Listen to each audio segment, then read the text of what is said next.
चलिए, छत्तीसगढ़ का इतिहास में हम एक टॉपिक कंप्लीट कर चुके हैं, जहाँ पर हमने इतिहास को 3 पार्ट में बांटा। प्रागैतिहासिक काल, आदि ऐतिहासिक काल और ऐतिहासिक काल। ठीक है। प्रागैतिहासिक उस काल को कहा गया जिस काल के बारे में हमें कोई लिखित जानकारी प्राप्त नहीं होता है ना? और आदि ऐतिहासिक काल उस काल को कहा गया जिस काल के बारे में लिखित जानकारी तो प्राप्त हुआ है किंतु पढ़ा नहीं जा सका है, उसे हम आदि ऐतिहासिक काल कहते हैं। ठीक। और ऐतिहासिक काल उस काल को कहा गया जिस काल के बारे में लिखित जानकारी प्राप्त हुआ है और जिसे पढ़ा भी जा सका है ना? ये कल हम लोगों ने जो है देख चुके। ठीक है। इस प्रकार हमने जो है ये प्रागैतिहासिक, आदि ऐतिहासिक और ऐतिहासिक काल हमने पढ़ चुका। अब जब छत्तीसगढ़ का इतिहास पढ़ते हैं तो उसमें जो है सबसे जो ज्यादा सवाल आता है कि प्राग ऐतिहासिक काल में साक्ष्य कहाँ कहाँ प्राप्त हुआ है, ये पूछना है ना। ठीक।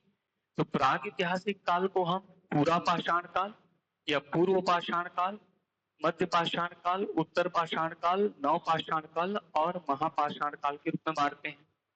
समझ आ गया? अब इसके साक्ष्य कहाँ कहाँ से मिले हैं वो मैं आपको बता चुका हूं। इसके साक्ष्य कहाँ कहाँ से प्राप्त हुआ है। ठीक। अब आते हैं, यहाँ कंप्लीट हो गया। यहाँ पर हम लोग जो है यहाँ तक कंप्लीट कर चुके हैं महापाषाण काल। अब आते हैं ऐतिहासिक काल। देखिए, आदि ऐतिहासिक काल उस काल को कहा गया जिस काल के बारे में लिखित जानकारी प्राप्त हुआ है। क्या मिला हमको? इस काल के बारे में हमें लिखित जानकारी प्राप्त हुआ है।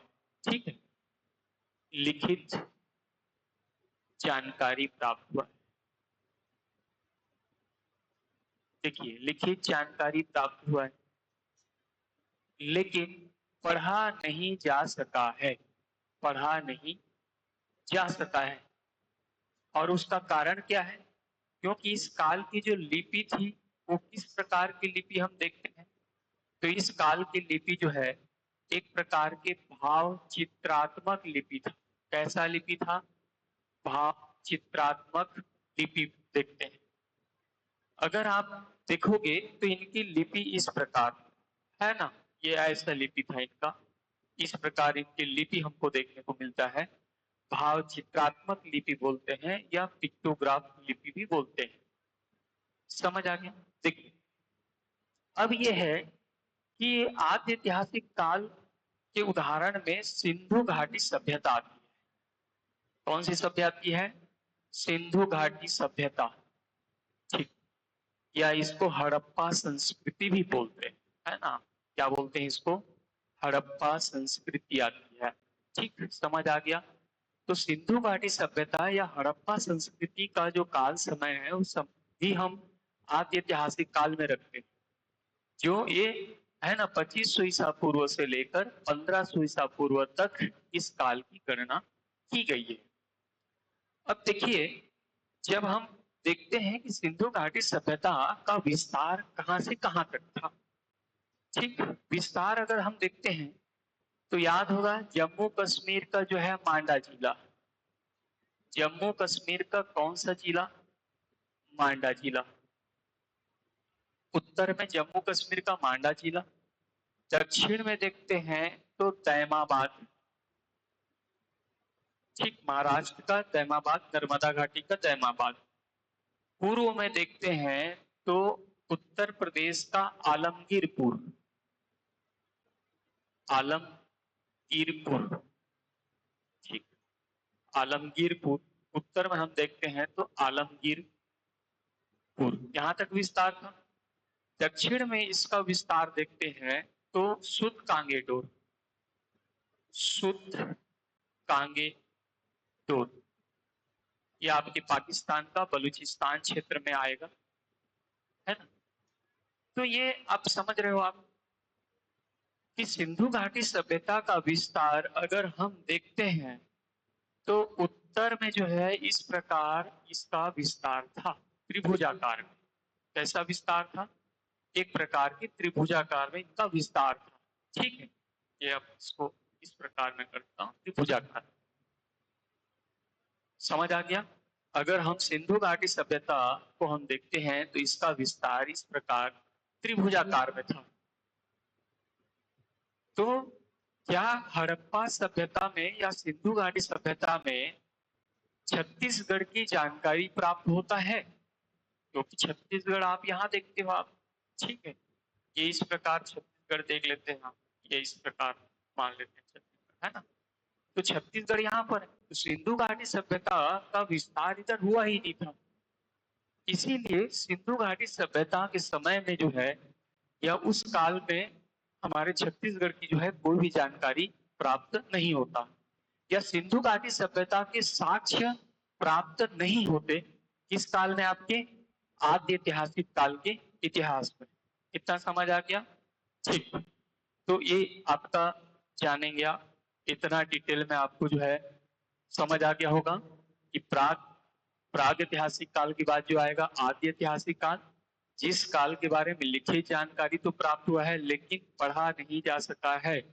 ठीक, क्योंकि इनकी जो लिपि थी वो कैसी लिपि थी? भाव चित्रात्मक लिपि थी। इस काल का उदाहरण में अगर देखते हैं तो सिंधु घाटी सभ्यता आता है, और सिंधु घाटी सभ्यता का विस्तार हम देखते हैं उत्तर में जम्मू कश्मीर, दक्षिण में आपका दैमाबाद, पूर्व में आलमगीरपुर और पश्चिम में आपका सुत कांगेटोर तक इसका विस्तार हम देखते हैं। इसीलिए छत्तीसगढ़ की जानकारी सिंधु घाटी सभ्यता के समय जो है प्राप्त नहीं होती। ठीक, अगला आते हैं ऐतिहासिक काल। ऐतिहासिक काल का तात्पर्य मैं बता ही चुका हूं मैं आप लोगों को कि वह जिस काल के बारे में है और जिसे जा सका है। ठीक है, लिखित जानकारी भी मिलता है और पढ़ भी सकते हैं। इस काल को हम दो काल में बांटेंगे, एक वैदिक युग छत्तीसगढ़, ठीक, वैदिक युगीन छत्तीसगढ़, और आपका प्राचीन इतिहास, ठीक, जो 600 ईस्वी से आएगा, यानी कि महाजनपद काल के समय काल से वो जो है प्रारंभ हो जाएगा। अब देखिए वैदिक युगीन छत्तीसगढ़ का समय काल, चलिए बताइए, वैदिक काल दो पार्ट में होगा। इसका समय काल अगर देखते हैं तो 1500 ईसा पूर्व से लेकर 600 ईसा पूर्व तक के काल को हम क्या बोलते हैं? वैदिक काल। उस वैदिक काल में पहला अगर वैदिक काल आएगा तो कौन सा आएगा? ऋग्वेद काल, जिसका समय काल 1500 ईसा पूर्व से लेकर 1000 ईसा पूर्व तक की जो समय काल है उसको हम क्या बोलेंगे? ऋग्वैदिक काल। वैदिक सभ्यता में दो काल हम देखेंगे, ऋग्वैदिक काल और उत्तर वैदिक काल। समझ लीजिए इसको, ये समझना है कि देखिए ये वो समय था जब भारत में जो है आर्य आए थे। ठीक है, इसी समय जो है हुआ था, आर्यों का आगमन हुआ था। ठीक, इनका आगमन हुआ था, आर्यों का आगमन। आर्य कहां से आए थे? ठीक, तो ये है मध्य भारत से ये आए थे। ठीक, कहां से आए थे? मध्य भारत से आए थे, है ना? ऋग्वेद काल इसलिए कहा था कि इसी समय जो है तो ऋग्वेद की क्या हुई? रचना हुई। इसकी रचना हुई, ऋग्वेद की रचना हुई। ठीक, इसके अलावा और बहुत सारे ग्रंथों की रचना हुई, ब्राह्मण ग्रंथों की रचना हुई, आरण्यक ग्रंथों की रचना हुई, उपनिषदों की रचना हुई। ठीक है, तो इसी काल को हम वैदिक युगीन सभ्यता कहते हैं। अब छत्तीसगढ़ के इतिहास में पूछेगा क्या छत्तीसगढ़ की जानकारी ऋग्वेद से प्राप्त होती है? तो इसका उत्तर होगा नहीं। क्यों नहीं होती है ये आपको ध्यान देना होगा। कैसे? जब आर्य भारत में आए तो आकर ये कहां पर बस गए?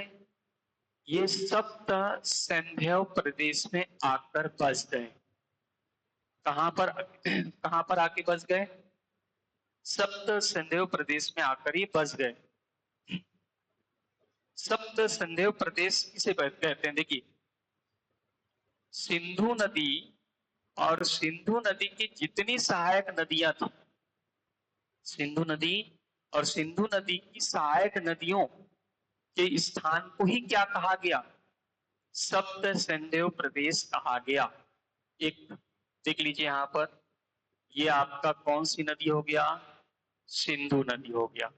ठीक दिख रहा है ना, ये जो मार्क समझ आ रहा है? तो ये हो गया आपका सिंधु नदी। चलो रेड में कर देता हूं, सिंधु नदी हो गया। फिर पढ़ोगे आप झेलम नदी, चिनाब नदी, चिनाब नदी, है ना? ठीक। उसके बाद आपकी रावी नदी, ये देख लेते हैं, रावी नदी। ठीक। प्यास नदी, सतलज नदी। इस प्रकार मैं मोटा मोटा आपको मानचित्र बता दे रहा हूं, है ना? ठीक। ये हो गया आपका रावी नदी, ये हो गया आपका प्यास, और ये सतलज नदी। ठीक है, यहाँ पर देख लीजिए, तो ये समझ लीजिए। और कहीं न कहीं ऋग्वेद में आपका पुरुषनी नदी या कहीं न कहीं सरस्वती नदी का भी उल्लेख आपको प्राप्त होता है। तो इन्हीं 7 नदियों के स्थान को सप्त सिंधु प्रदेश कहा गया है। तो जब आर्य भारत में आए, तो ये आर्य आकर जो है आपके इसी सप्त सिंधु प्रदेश में आकर बस गए, सतलज नदी तक बस गए। कहां तक बस गए? सतलज नदी तक बस गए। इसीलिए इनका विस्तार जो है आपके दक्षिण भारत में नहीं हो पाया। समझ आ गया? या दक्षिण भारत यानी कि अभी भी विंध्याचल पर्वत से नीचे ये जो है अभी तक इन सभ्यता का विस्तार नहीं हो पाया है। तो इसीलिए हमको ऋग्वेद में भी जो है छत्तीसगढ़ का उल्लेख कहीं पर हमको प्राप्त नहीं होता है, या छत्तीसगढ़ के बारे में कहीं पर जानकारी प्राप्त नहीं होता है। ये बोल सकते हो?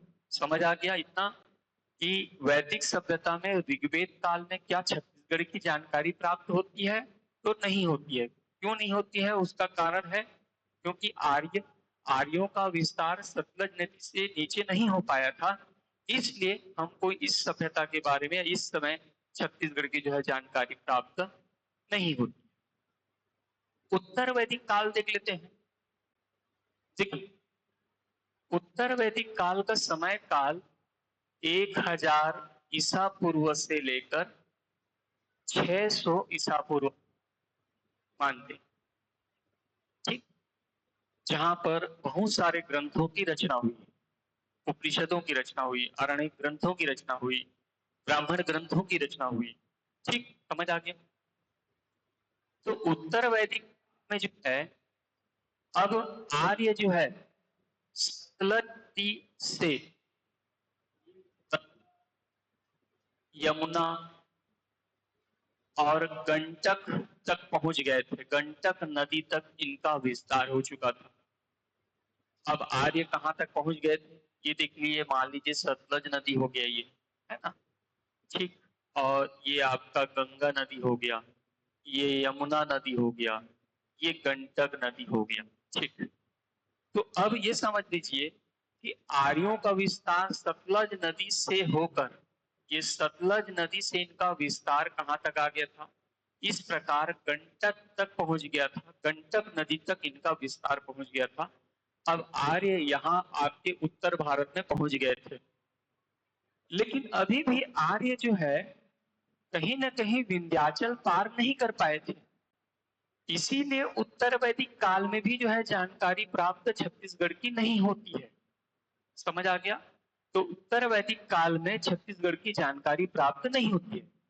लेकिन एक चीज आपको जानना है कि इस काल में एक नदी प्राप्त होता है। कौन सी नदी का उल्लेख प्राप्त होगा? नर्मदा नदी प्राप्त होगा। इस जो है रेवा नदी के नाम से जाना गया। इसी नदी के नाम से जाना गया, रेवा नदी के नाम से जाना गया। ठीक। इसके अलावा एक सतकी ब्राह्मण ग्रंथ, सतकी ब्राह्मण ग्रंथ, कौसतकी ब्राह्मण ग्रंथ में यहाँ पर विंध्याचल पर्वत का भी उल्लेख किया गया है। का क्या किया गया है? उल्लेख किया गया है। समझ आ गया? कौसतकी ब्राह्मण ग्रंथ में विंध्याचल पर्वत का उल्लेख किया गया है। इसके अलावा दो समुद्र उल्लेख किया गया है। दो समुद्र मतलब पूर्व में व पश्चिम में दो समुद्रों का उल्लेख किया गया है, लेकिन यहाँ पर नाम का उल्लेख नहीं है। पूर्व में अगर हम बंगाल की खाड़ी को ले लेते हैं और पश्चिम में हम अरब सागर को ले लेते हैं, है ना, कहीं न कहीं इन दोनों का उल्लेख हुआ है, लेकिन इनका नाम का उल्लेख नहीं है। विंध्याचल पर्वत का भी उल्लेख हुआ, इसका उल्लेख हुआ, विंध्याचल का उल्लेख हुआ, लेकिन विंध्याचल के नीचे में जो रहने वाले लोग थे या उस स्थान का उल्लेख यहाँ पर नहीं हुआ है। समझ आ गया? विंध्याचल पर्वत के बारे में उल्लेख तो हुआ है, लेकिन विंध्याचल से नीचे में इसका उल्लेख प्राप्त हमको नहीं होता है। तो ये समझ लीजिए कि उत्तर वैदिक काल में भी हमको छत्तीसगढ़ की विस्तृत जानकारी प्राप्त नहीं होती है। समझ आ गया इतना? ये हम देख चुके आपके वैदिक कालीन सभ्यता के बारे में। ठीक, ज्यादा यहाँ से डिटेल तो नहीं पूछा हुआ है, पूछने सिर्फ इतनी जानकारी आपको पूछती है कि क्या ऋग्वेद में छत्तीसगढ़ की जानकारी प्राप्त होता है? तो नहीं होता है। क्वेश्चन ये भी आया है कि छत्तीसगढ़ को ऋग्वेद काल में, ऋग्वैदिक काल में क्या कहा गया? ऋग्वैदिक काल में क्या कहा गया, है ना? ये सवाल आया हुआ है, क्या कहा गया या किस नाम से जाना जाता था? क्या है ना, हम लोग ऐसे क्वेश्चन देखते हैं तो जो ए बी सी और डी इस प्रकार चार ऑप्शन में देखते हैं, तो पहला तो हम दक्षिण कौशल अगर रहता है, हमारे ध्यान में क्या रहता है? दक्षिण कौशल रहता है। दूसरा हम महाकांतर होता है ना? ऐसे करके जो सवाल आते हैं ना, दिमाग वहीं पर उलझ जाता है और सर्च क्या कर देते हैं, टिक मार देते हैं या ये मारते हैं। चौथा ऑप्शन इसमें क्या रहता है? इनमें से कोई नहीं, ऐसा भी तो ऑप्शन रहेगा ना, इनमें से कोई नहीं रहेगा। तो इतना समझ आ गया, है ना?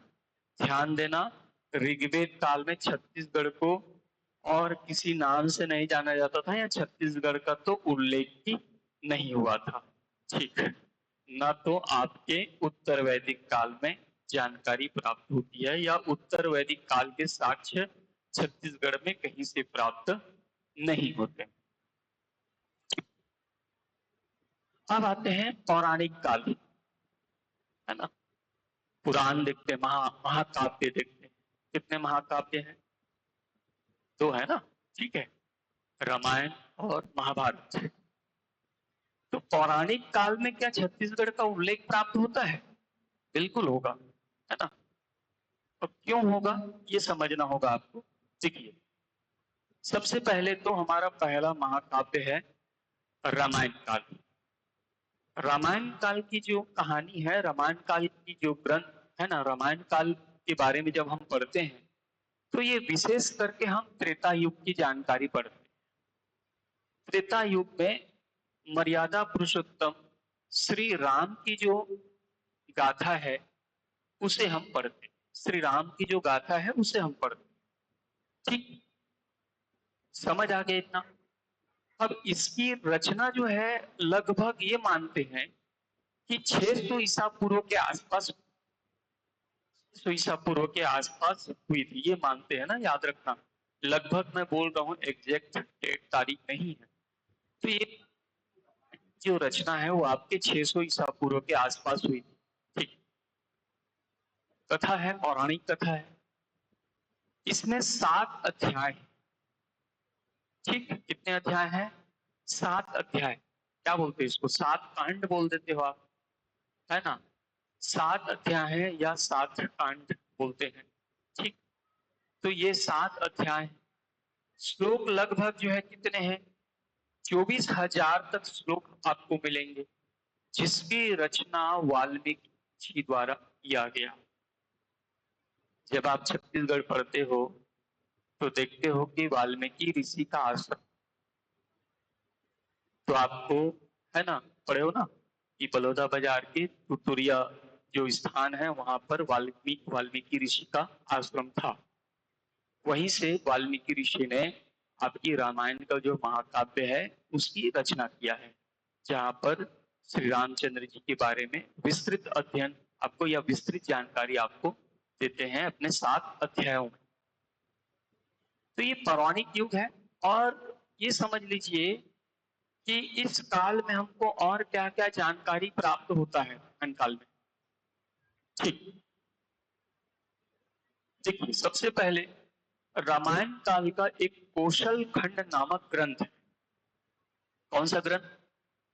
कौशल खंड नामक ग्रंथ, जिसे अप्रकाशित ग्रंथ बोलते हैं। अप्रकाशित ग्रंथ,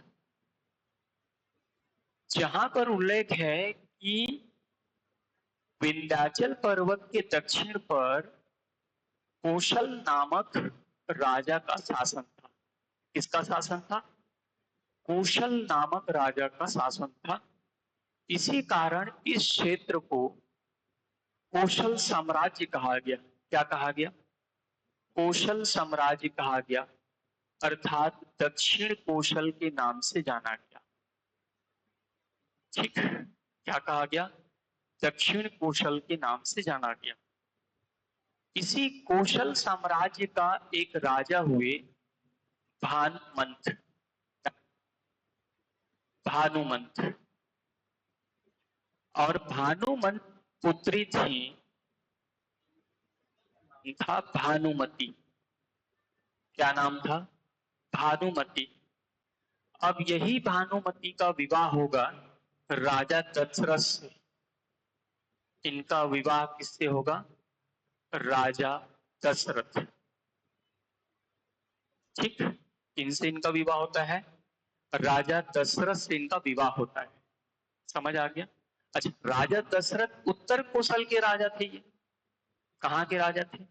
ये उत्तर कौशल के राजा थे। अब जब भानुमति का विवाह राजा दशरथ से होने के बाद जो है, भानुमति का नाम पड़ गया कौशल्या। क्या पड़ गया इनका नाम? कौशल्या। ठीक है, क्या पड़ गया इनका नाम? कौशल्या पड़ गया। समझ आ गया ना जी इतना? है ना, जैसे हम लोग आज भी आ, कहीं से बहू आती है, मान लो किसी गांव से आती है, तो हम उसके गांव के नाम पर उस बहू का नामकरण कर देते हैं। वैसा ही जब भानुमति का विवाह दशरथ से होता है तो इनका नाम पड़ गया क्या? कौशल्या नाम पड़ गया। क्या पड़ गया? कौशल्या। कितना समझ आ गया आपको? ठीक, तो इस प्रकार भानुमंत की पुत्री का नाम भानुमति यानी कि कौशल्या, और जिनका विवाह राजा दशरथ से हुआ। ठीक, अब ये समझना होगा, देखिए भानुमंत का कोई जो है पुत्र नहीं था, उत्तराधिकारी नहीं था। इसीलिए भानुमंत की मृत्यु के पश्चात जो है दक्षिण कौशल की पूरी साम्राज्य जो है राजा दशरथ को प्राप्त हो गया। किसको प्राप्त हो गया? राजा दशरथ को प्राप्त हो गया। तो भानुमत के पश्चात जो है पूरा साम्राज्य दक्षिण कौशल साम्राज्य कहाँ चला गया? उत्तर कौशल में चला गया। ठीक, राजा दशरथ के अधिकार में चला गया। कितना समझ आ गया? यहाँ पर मैं उल्लेख कर दिया हूं कि रामायण काल में छत्तीसगढ़ को किन किन नामों से जानते हैं। तो सबसे पहले तो महानदी जो बेसिन है ना, महानदी बेसिन या मध्य छत्तीसगढ़ है, उसको हम बोलते हैं दक्षिण कौशल। और बस्तर का जो क्षेत्र था उसको बोलते हैं दंडकारण्य। अब क्यों बोलते हैं ये भी आपको समझना होगा कि यहाँ पर दंडक नामक एक राजा रहता था, उसी कारण इस बस्तर का नाम जो है, बस्तर क्षेत्र का नाम क्या पड़ गया? दंडकारण्य पड़ गया। ठीक, आगे मैं उसकी जानकारी दूंगा। तो ये हो गया आपका छत्तीसगढ़ के रामायण कालीन नामकरण। ये समझ आ गया आपको? कौशल नामक राजा जिसे हम क्या बोलते हैं, दक्षिण कौशल के नाम से जानते हैं। वहां का राजा हुआ भानुमंत, जिसकी पुत्र का नाम भानुमति, और आगे चलकर यही भानुमति किस नाम से जानी जाएंगी, कौशल्या के नाम से जानी जाएंगी। मतलब श्री रामचंद्र जी की जो माता थी वो यही से था। ये कह सकते हो आप, श्री रामचंद्र जी का जो ननिहाल था आपका छत्तीसगढ़ ही था। ठीक, आज भी आप देखिए चंद्रपुरी नामक जो जगह है जहाँ पर कौशल्या धाम बनाया गया है, वो आपके कौशल्या के, ठीक, समझ आ गया, घर था, मायका था। कितना समझ आ गया आपको? कालिदास की रचना है एक रघुवंश काव्य कर। उस रघुवंश काव्य में ये कहा गया है कि राजा दशरथ श्री रामचंद्र जी, जब श्री रामचंद्र जी अपने पुत्रों का जो है साम्राज्य का बंटवारा किए, जिसमें से लव को, जो राजा लव को उत्तर कौशल प्राप्त हो गया। क्या मिल गया इसको? उत्तर कौशल मिल गया। उसकी राजधानी श्रावस्ती थी।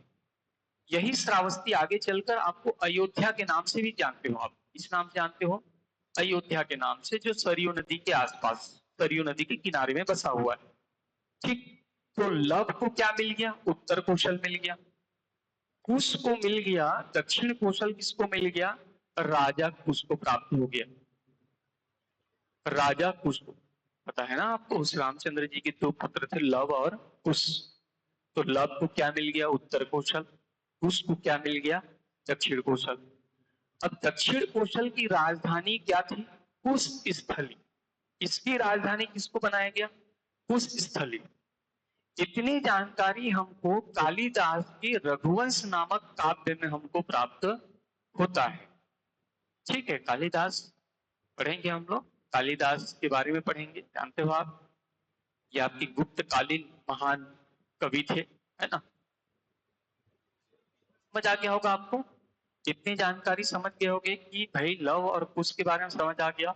चलिए अब आते हैं हमारे छत्तीसगढ़ में, मतलब रामायण कालीन और महत्वपूर्ण साक्ष्य देखते हैं। क्या क्या आपको पता ही होगा, राम वन गमन बन रहा है, और उस राम वन गमन का उद्देश्य कि श्री रामचंद्र जी के जो आगमन हुआ था छत्तीसगढ़ में, उसका पूरा उल्लेख आपको यहाँ पर बताया जाएगा, है ना? ठीक, श्री रामचंद्र जी जब उनको वनवास दिया गया, ठीक है, उनको वनवास में भेजा गया, तो अधिकांश समय आपके छत्तीसगढ़ में होकर वो, मतलब छत्तीसगढ़ में गुजारे। सबसे पहले आपको याद होगा मनेन्द्रगढ़ चिरमिरी भरतपुर, याद है ना? मनेन्द्रगढ़, मनेन्द्रगढ़ चिरमिरी भरतपुर, इस क्षेत्र से इनका प्रवेश हुआ। सीतामढ़ी हरचौका नामक स्थान से इनका प्रवेश। ठीक, फिर उसके पश्चात आप सूरजपुर से होते हुए, सूरजपुर ना, समझ आ गया, सूरजपुर से होते हुए, सूरजपुर से होते हुए ये जो है रामगढ़ की पहाड़ी, याद होगा आपको, सरगुज में, किसकी पहाड़ी? रामगढ़ की पहाड़ी, है ना? ठीक है, सरगुजा में कौन सी पहाड़ी? रामगढ़ की पहाड़ी। यहाँ पर बहुत सारे जो है आपको मिलेंगे, बहुत सारे साक्ष्य प्राप्त होंगे। सरगुज में आपको क्या क्या मिलेगा, देखो,